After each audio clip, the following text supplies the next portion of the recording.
Puji dan syukur kita sampaikan kehadirat Allah Subhanahu wa taala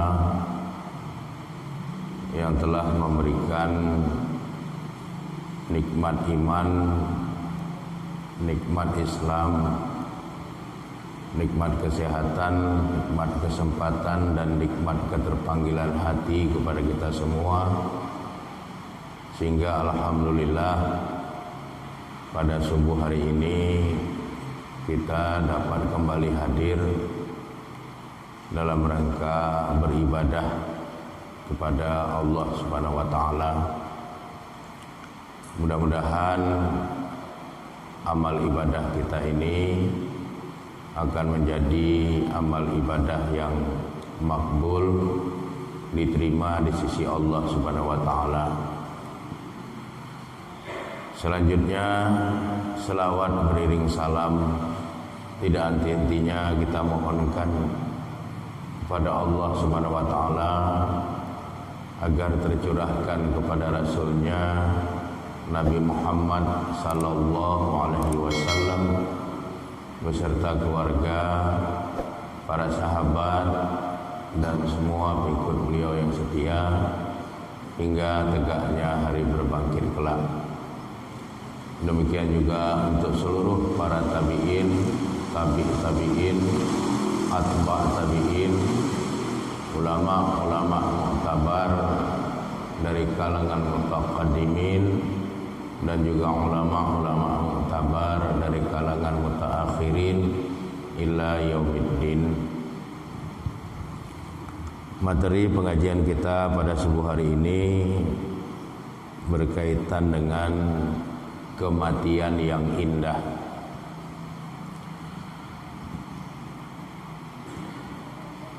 Kematian adalah sisi lain dari kehidupan yang hari ini sedang kita jalani, dan harus sering-sering kita mengingatnya, karena mengingat kematian atau zikrul maut adalah bahagian dari yang diajarkan oleh Rasulullah sallallahu alaihi wasallam. Untuk bisa mencapai tingkat kematian yang indah, ini tentunya diperlukan banyak persiapan. Sebagaimana kita menginginkan kehidupan yang indah, juga diperlukan banyak persiapan. Secara garis besar, kematian yang indah itu harus mempersiapkan 3 hal. Yang pertama, iman Islam. Yang kedua, amal soleh. Yang ketiga, hadirnya ridha dari Allah Subhanahu wa taala dalam perjalanan kehidupan kita. Kalaulah 3 hal ini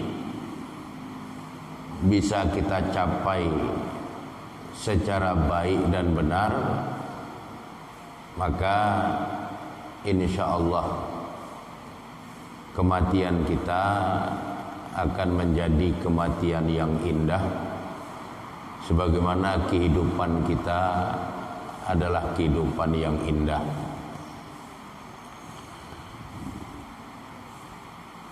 Di dalam banyak hadis, Rasulullah sallallahu alaihi wasallam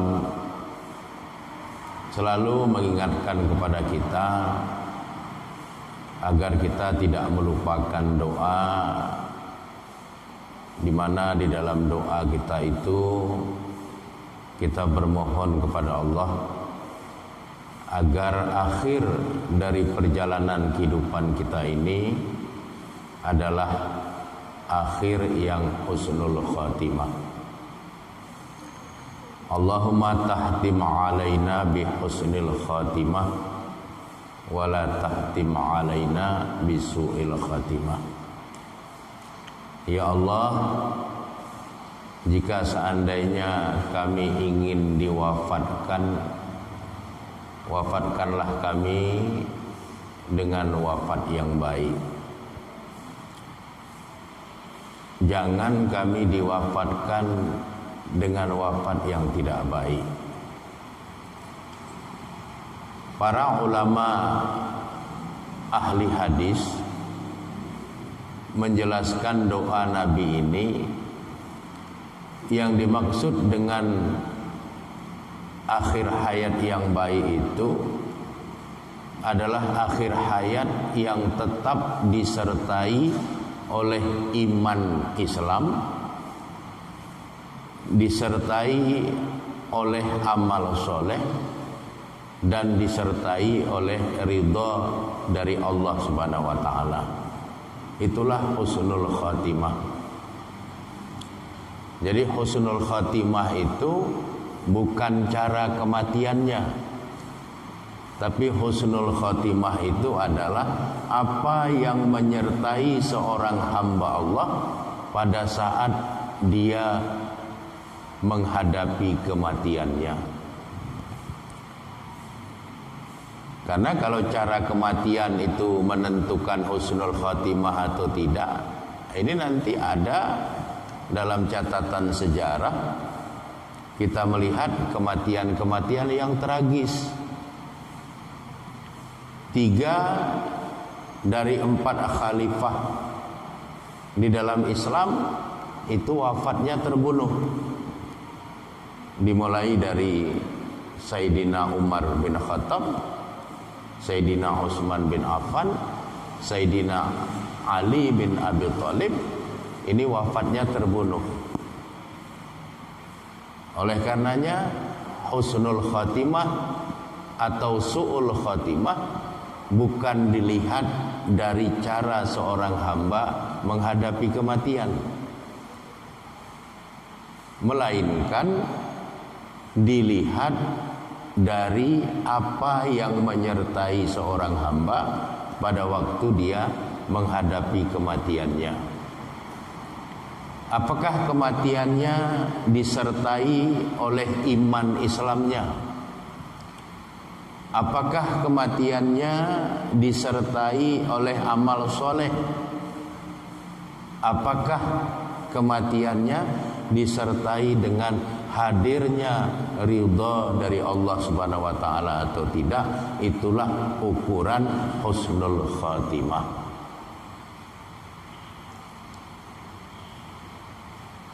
Sehingga doa lain yang diajarkan oleh Nabi kepada kita adalah Allahumma ahsin aqibatana fil umuri kulliha wa ajirna min khizyid dunya wa azabil akhirah.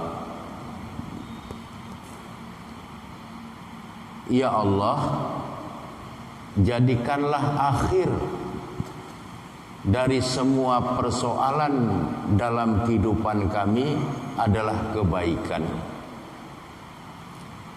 Jauhkanlah kami dari kehinaan dunia dan jauhkanlah kami dari azab akhirat. Kalimat pertama dari doa Nabi itu mengisyaratkan bahwa dikehendaki adanya akhir dari kehidupan seorang hamba itu adalah kebaikan, dan kebaikan itu tetap dalam 3 bingkai yang sudah saya sebutkan itu: iman Islam, amal soleh, dan ridho Allah.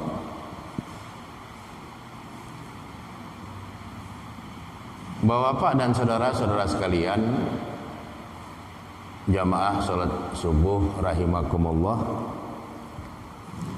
di dalam Al-Quran, tepatnya di dalam surat An-Nahl surat ke-16 ayat 32, Allah Subhanahu wa taala berfirman, A'udzubillahi minasyaitonir rajim. Bismillahirrahmanirrahim. Allazina tatawaffahumul malaikatu thayyibin yaitu orang-orang yang ketika diwafatkan oleh malaikat diwafatkan dalam keadaan yang baik. Apa tanda-tanda diwafatkan oleh malaikat Israel dengan wafat yang baik? Yaquluna, mereka para malaikat mengucapkan salamun alaikum, keselamatan atas kamu. Jadi malaikat Israel hadir untuk menjemput kita pulang itu dengan penuh penghormatan. Salamun alaikum, keselamatan atas kamu. Irji'i ila rabbiki radiyatan mardiyah, kembalilah ke hadirat Rabbmu.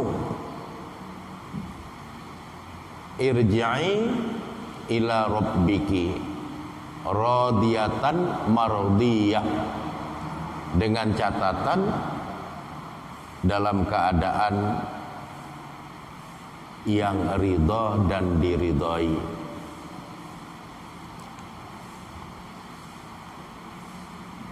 Ayat itu diawali dengan kalimat ya ayyatuhan nafsul mutmainnah, wahai nafsu yang telah tenang, yang telah sempurna. Kenapa yang dipanggil pulang bukan ruh? Kenapa yang dipanggil pulang nafsun? Karena ruh yang sudah menyatu ke dalam jasad itu namanya nafsun, namanya jiwa. Pada saat ruh sudah berpisah dari jasad, dia kembali menjadi ruh.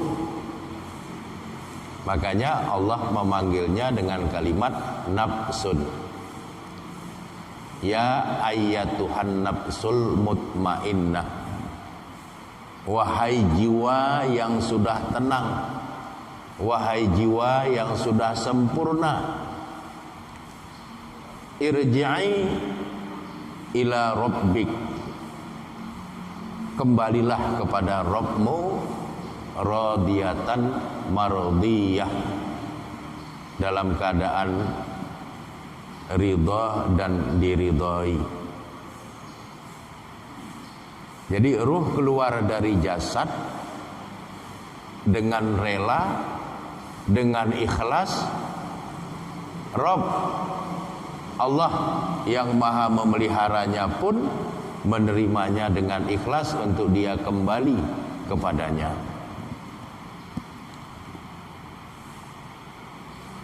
Dan malaikat memperlakukan dengan sangat baik. Salamun alaikum, keselamatan atas kamu, kedamaian atasmu. Dan seluruh persendian kita, seluruh saraf-saraf yang ada di dalam jasad kita, seluruh urat-urat dan otot-otot yang ada di dalam jasad kita berproses untuk saling berpamitan satu sama lain dengan ucapan salam. Ini dijelaskan oleh Rasulullah SAW di dalam hadis yang diriwayatkan oleh Imam Ahmad dari sahabat Anas bin Malik. Hadis ini saya baca dalam kitab Kanzul Ummah jilid yang ke-15 halaman 563. Di dalam hadis ini Rasulullah SAW menjelaskan, innal abda, sesungguhnya seorang hamba, la yu'alliju karbal maut was sakaratul maut, sungguh dia akan berurusan dengan kesusahan kematian dan dia akan berurusan dengan rasa sakit kematian. Ini berlaku umum kepada semua hamba Allah. Semua hamba Allah akan merasakan karbal maut, kesusahan kematian. Semua hamba Allah akan merasakan sakaratul maut, rasa sakit kematian.